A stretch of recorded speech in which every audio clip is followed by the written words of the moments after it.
नमस्कार विद्यार्थी मित्रांनो. तर आपण जी येणाऱ्या राज्यसेवेला प्रिलिम्सची PYQ डिस्कशन सिरीज सुरू केली होती, त्यातील नेक्स्ट टॉपिक एन्व्हायरमेंट या विषयावरती येणारे क्वेश्चन आपण बघणार आहोत. 2020 ते 2025 मध्ये एन्व्हायरमेंट या टॉपिकवरती कशाप्रकारे प्रश्न आले आणि कशाप्रकारे आपण त्यांना सॉल्व करू शकतो हे आपण बघूया.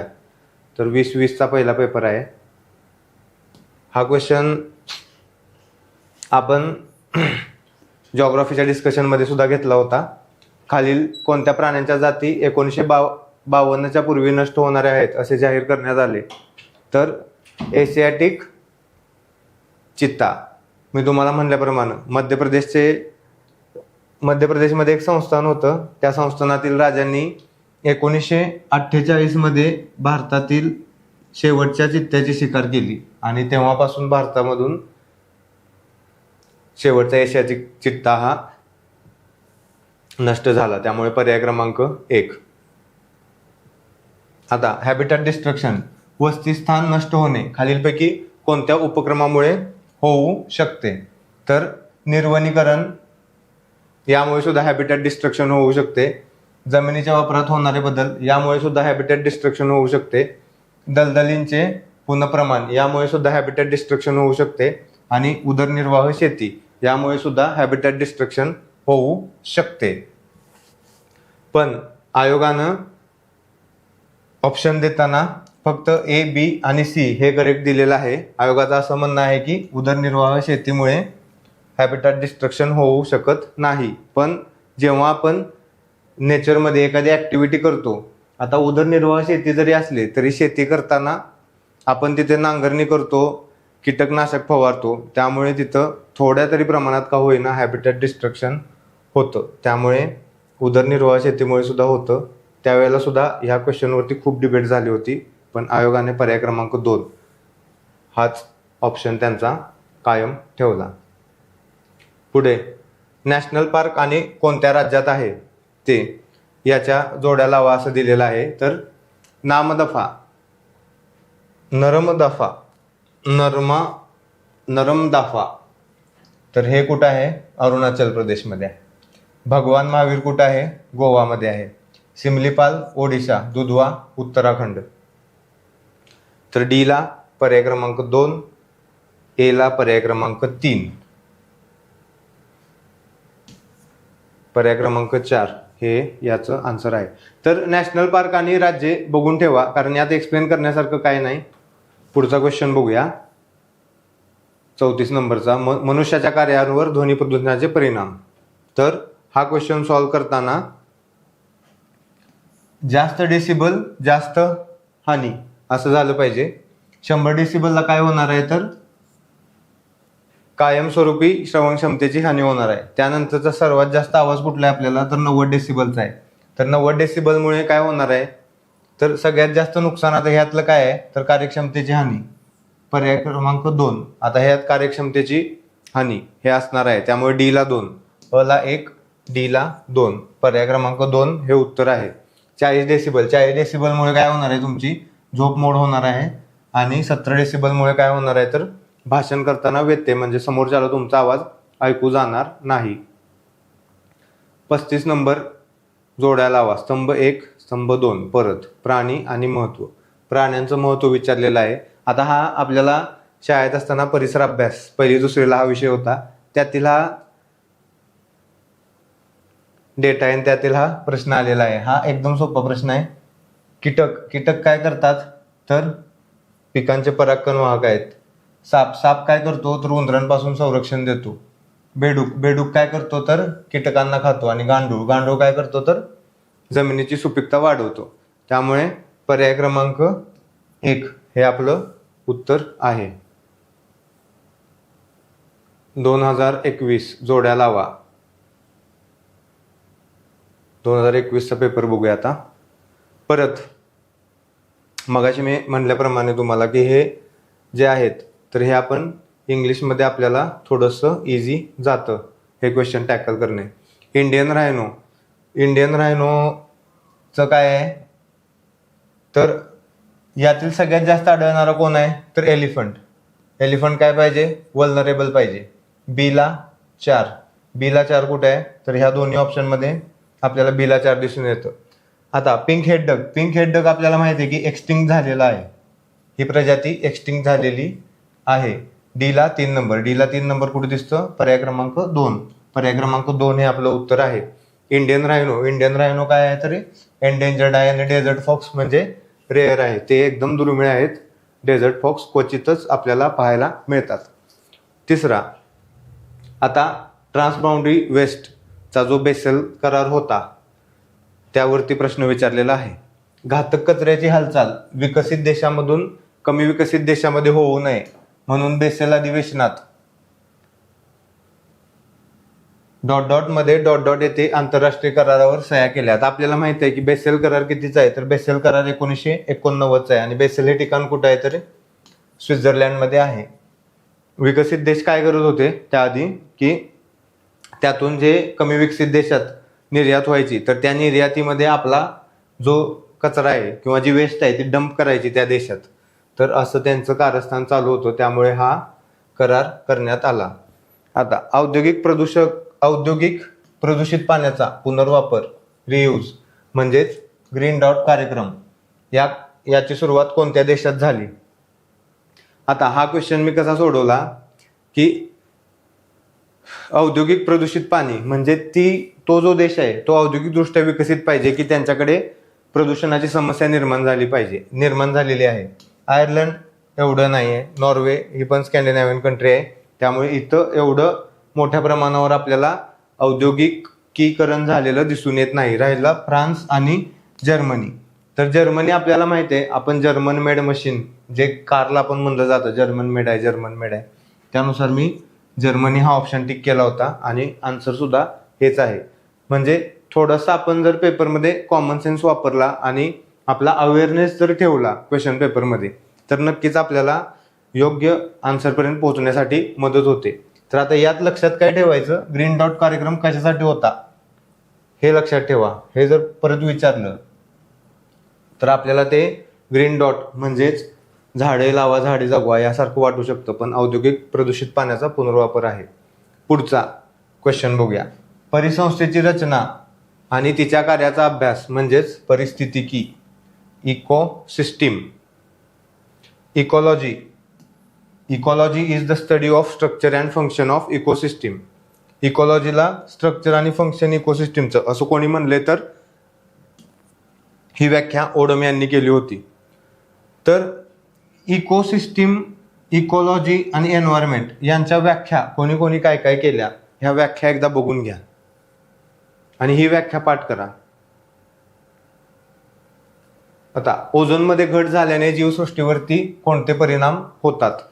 तर ओझोनमध्ये घट झाल्याने का होऊ शकतं, रोगप्रतिकारक शक्तीचे नुकसान होऊ शकतं का, हो.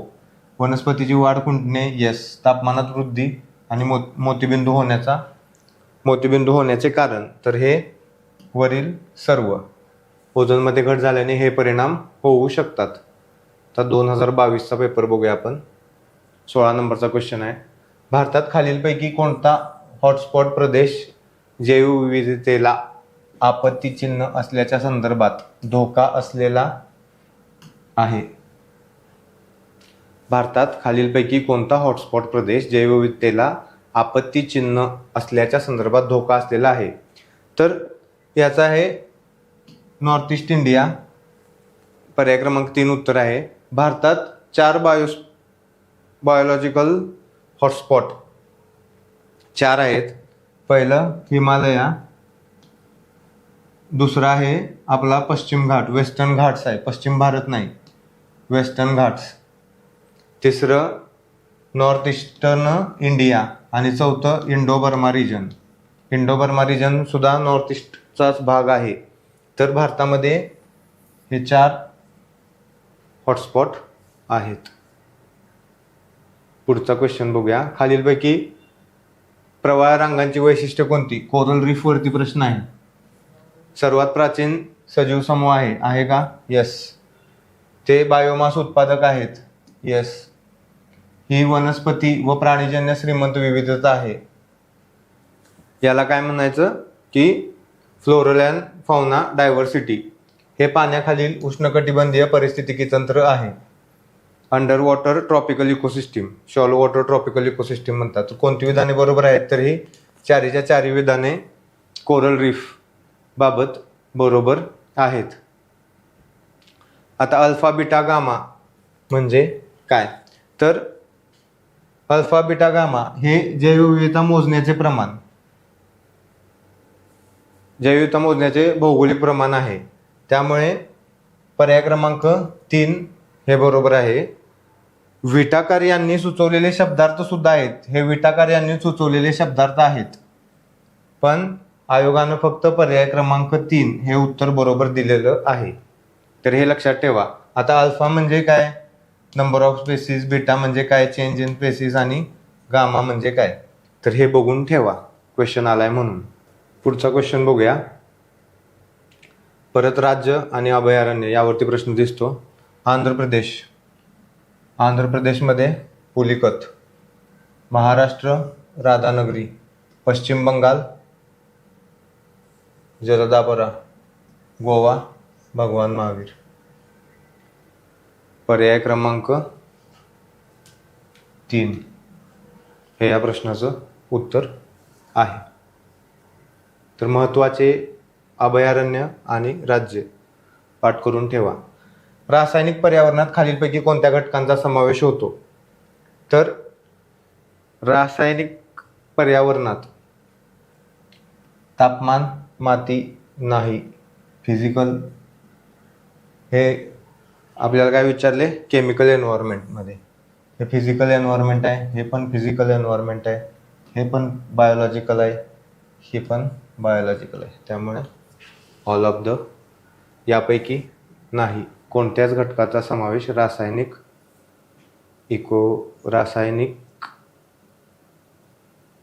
इकोसिस्टीममध्ये होत नाही. पुढचा क्वेश्चन बघूया, 16 नंबरचा. खालील विधाने पहा. घातक कचरा मृदेमध्ये टाकल्यामुळे जैवविविधता कमी होते. होते का? होते. नद्यांमध्ये वारंवार पूर येण्यामागे वृक्षतोड कारणीभूत आहे. येस. फ्रान्सिस्को मेंडज यांच्या ऊर्जा क्षेत्रातील कार्यामुळे त्यांना ॲमेझॉन गांधी म्हणून संबोधतात. आता हे स्टेटमेंट रॉंग आहे का?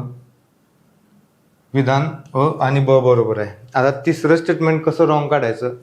तर आपण बघितलं की हा चालू आहे आपला एन्व्हायरमेंटचा सेक्शन. वर आहे एन्व्हायरमेंट प्रदूषण. तर ॲमेझॉन गांधी, ॲमेझॉन हे पण जंगल आहे. तर हे ऊर्जा क्षेत्र असेल का? हे कुठलं क्षेत्र पाहिजे?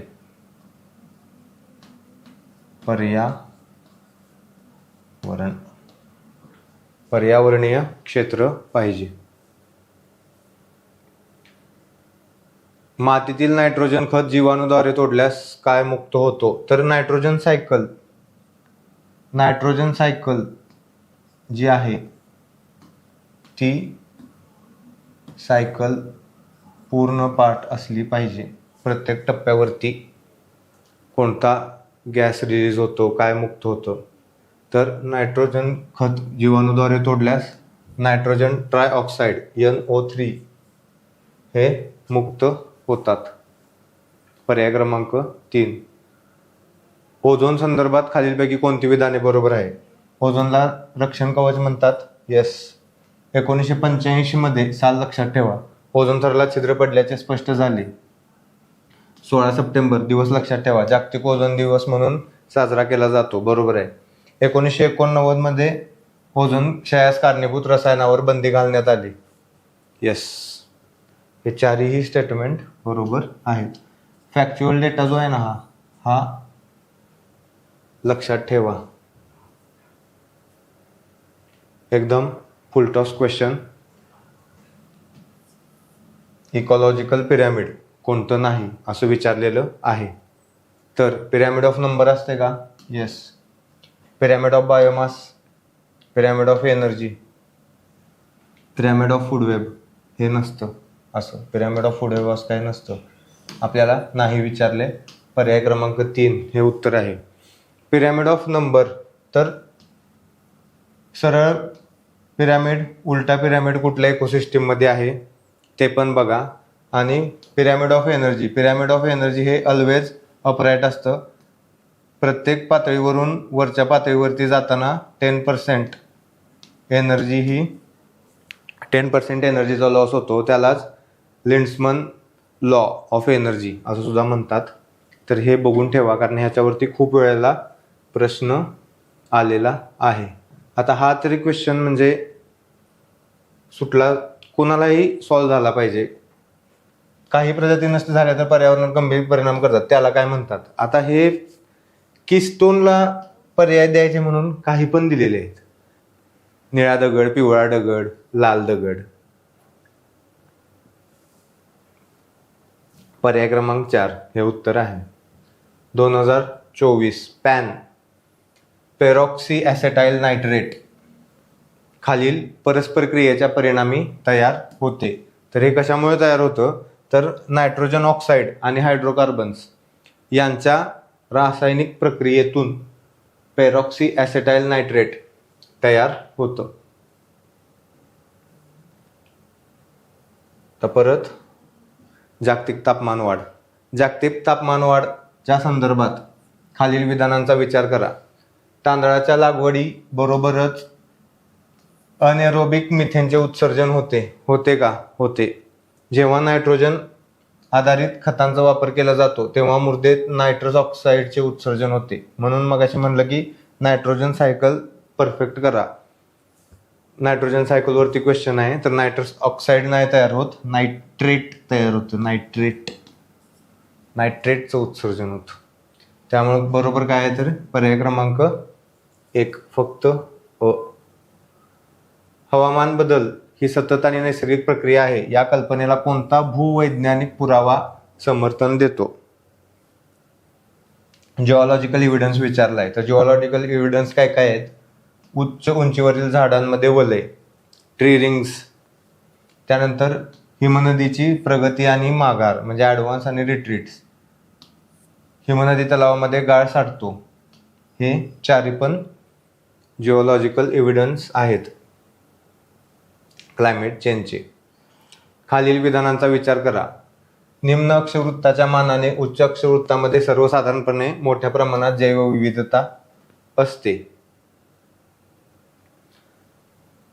पर्वतीय उतारावर उच्च उंचीपेक्षा निम्न उंचीवर सर्वसाधारणपणे मोठ्या प्रमाणात जैवविविधता असते.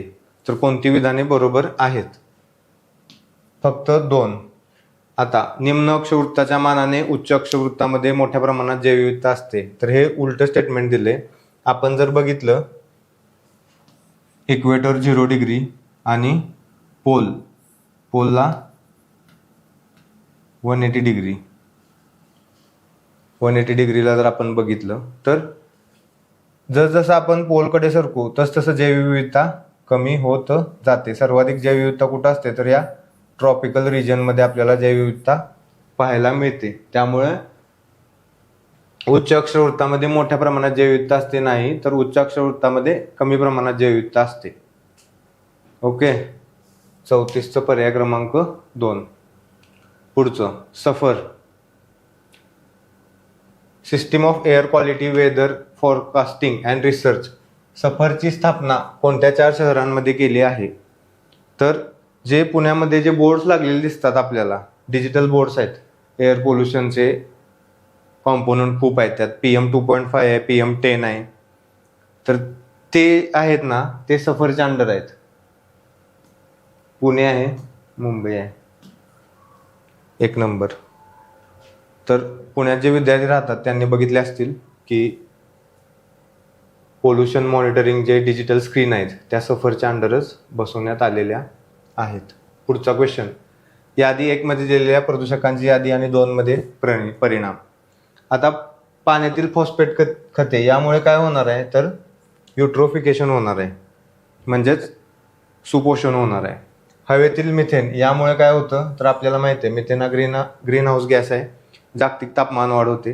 पाण्यातील कृत्रिम अपमार्जके यामुळे काय होणार आहे, तर पाण्यातील जैवरासायनिक ऑक्सिजनची पातळी वाढते, म्हणजेच बायोलॉजिकल ऑक्सिजन डिमांड ही वाढते. हवेतील नायट्रोजन ऑक्साईड यामुळे N2O यामुळे काय होतं, तर ॲसिड रेन पर्याय क्रमांक 2 हे उत्तर आहे. इझी कॅटेगरीतील प्रश्न आहेत. एन्व्हायरमेंटमध्ये ना जर ऑन अन ॲव्हरेज 5 प्रश्न पकडले तर आपले कमीत कमी म्हणतोय मी, कमीत कमी 4 तरी बरोबर आले पाहिजेत, कारण एवढे सोपे क्वेश्चन असतात. असाच एका दुसरा कुठला तरी असतो जो की चुकू शकतो, म्हणूनच मी तुम्हाला 5 पैकी 4 म्हटलं. पुढचा क्वेश्चन, भारतातील सरपटणारे प्राणी आणि उभयचर प्राण्यांच्या अत्यंत धोकादायक असलेल्या प्रजाती म्हणून खालीलपैकी कोणता प्राणी घोषित केला नाही? तर घरियाल बघितलं, हे जर 3 बघितले, हे 3 आहेत ना, तर हे सरपटणारे किंवा उभयचर प्राण्यांमध्ये येतात. बेंगाल फ्लोरिकन हा पक्षी आहे, त्यामुळे पर्याय क्रमांक 2 हे आपलं आन्सर आहे. Very interesting question again. जैवशास्त्रज्ञांनी जैवविविधतेला धोका निर्माण करणाऱ्या घटकांबाबत कोणता शॉर्ट फॉर्म तयार केलेला आहे? तर खूप जणांनी याचं उत्तर एन्व्हायरमेंटल इम्पॅक्ट असेसमेंट हे मार्क केलेलं असणार आहे. तर जैवविविधतेला धोका करण्यासाठी एन्व्हायरमेंटल इम्पॅक्ट असेसमेंट आपण करतो, ते बरोबर आहे. पण ह्या घटकांबाबत विचारले त्यांनी की घटक कुठले आहेत, तर यामध्ये घटक नाही आहेत. तर घटकांसाठी कोणता शब्द प्रयोग केलाय असं आपल्याला विचारलेलं आहे. तर हा आहे हिप्पो, पर्याय क्रमांक 4. आता हिप्पोमध्ये काय काय आहे, तर एच म्हणजे काय आहे तुमचं हॅबिटॅट, आय म्हणजे काय आहे तुमचं इन्व्हेजिव्ह स्पेसीज, पी म्हणजे काय आहे, पी म्हणजे आहे पॉप्युलेशन, त्यानंतर पी म्हणजे काय आहे पुढचं पोल्युशन, आणि ओ म्हणजे काय आहे, तर ओ म्हणजे ओव्हर एक्सप्लॉयटेशन. अशा तऱ्हेने त्या घटकांचा, जैवविविधतेला धोका निर्माण करणाऱ्या घटकांचा एक त्यांनी शॉर्ट फॉर्म बनवलेला आहे हिप्पो. तर पर्याय क्रमांक 4. आता हे लक्षात ठेवा. परत एकदा फुल टॉस क्वेश्चन, रिन्युएबल एनर्जीचं विचारलेलं आहे, जिओथर्मल एनर्जी, पर्याय क्रमांक 4. पुढचा क्वेश्चन, धोकादायक कचरा व्यवस्थापन हाताळणी आणि सीमापार वाहतूक नियम 2008 हे लक्षात ठेवा. आता 2008चा कायदा आहे. हे धोकादायक कचऱ्याच्या सीमापार वाहतुकीशी संबंधित आणि भारताच्या कोणत्याही भागातून धोकादायक कचऱ्याच्या वाहतुकीची परवानगी देणारे नोडल मंत्रालय असेल. आता आपण आत्ताच पाठीमागे एक क्वेश्चन बघितला होता बेसेलचा, ट्रान्सबाउंडरी वेस्ट, त्यामध्ये कोणता करार, बेसेल करारमध्ये, की कचऱ्याची वाहतूक रोखण्यासाठी तो करार होता. त्यामुळे obviously ministry of environment, forest and climate change हेच मंत्रालयाच्या अंडर हा ॲक्ट असणार आहे. तर अशा रीतीने विद्यार्थी मित्रांनो, मी आतापर्यंत सर्व सब्जेक्ट घेण्याचा प्रयत्न केलेला आहे आणि त्यानुसार तुम्हाला माझ्याकडे असलेली इन्फॉर्मेशनसुद्धा शेअर केली आहे. तर या व्हिडिओचा फायदा नक्कीच तुम्हाला होईल, आणि जर फायदा झाला तर नक्कीच व्हिडिओच्या खाली कमेंट करून सांगा. आणि येणाऱ्या पूर्व परीक्षेसाठी आणि तुमच्या उज्ज्वल भविष्यासाठी ऑल द बेस्ट. थँक्यू.